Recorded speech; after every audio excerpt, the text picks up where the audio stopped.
দিনাজপুরের বীরগঞ্জ উপজেলার উত্তর সাদুল্লাপাড়া মাঠ প্রাঙ্গণে ঐতিহ্যবাহী পাতা খেলা উৎসব মুখর পরিবেশে অনুষ্ঠিত হয়েছে।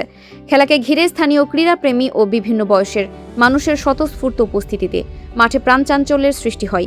শুক্রবার বিকেলে আয়োজিত এই অনুষ্ঠানে প্রধান অতিথি হিসেবে উপস্থিত ছিলেন ৪ নম্বর পাল্টাপুর ইউনিয়নের ৪ নম্বর ওয়ার্ডের ইউপি সদস্য মোহাম্মদ শরীফুল ইসলাম শরীফ।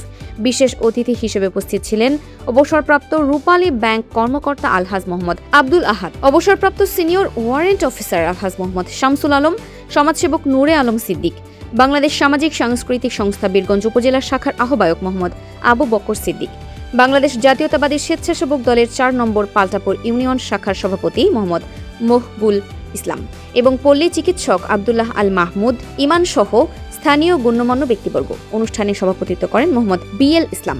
অতিথিবৃন্দ তাদের বক্তব্যে বলেন, গ্রামীণ ঐতিহ্যবাহী খেলাধুলা আমাদের সংস্কৃতির গুরুত্বপূর্ণ অংশ।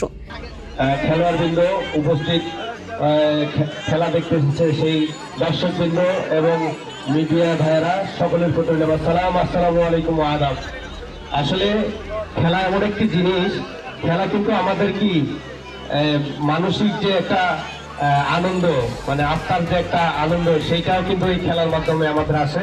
তো গ্রাম বাংলায় কিছু খেলা, আমি কিন্তু অনেক জায়গায় খেলা দেখেছি পাতা খেলা, কিন্তু আজকে সাপ দিয়ে এখানে খেলা দেখাবে।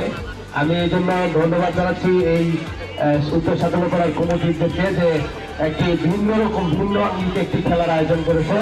নতুন প্রজন্মের কাছে এসব ঐতিহ্য তুলে ধরতে এবং সামাজিক সম্প্রীতি বজায় রাখতে এই ধরনের আয়োজন নিয়মিত হওয়া প্রয়োজন।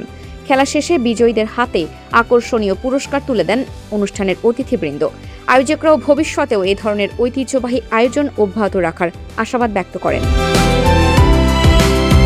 ফারহানা নিজাম, দিনাজপুর টিভি।